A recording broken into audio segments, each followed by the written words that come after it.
so excited, but I have a lot to get done before they arrive.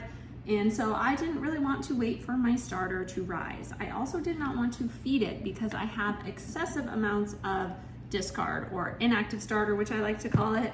So I don't want to feed this because then I'm gonna end up with a lot more. I could just use it for discard recipes, which is what I'm going to do technically today.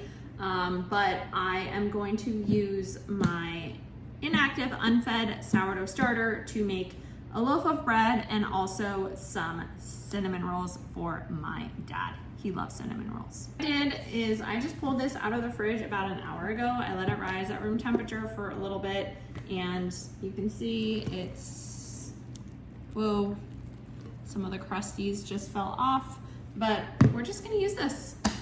Don't always recommend that. I do like to use active recently fed sourdough starter because that is when your starter has the most yeast activity. So the yeast is really, really happy when it's at its peak.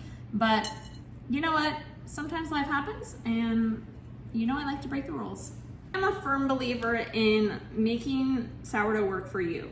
It is way overcomplicated, some of the things that you read on the internet, and it doesn't have to be.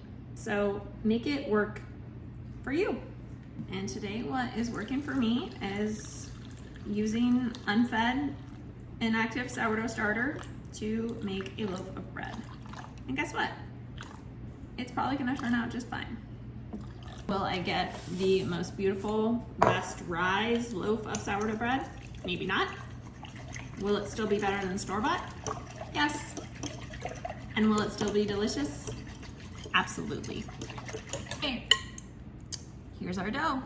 Stay tuned.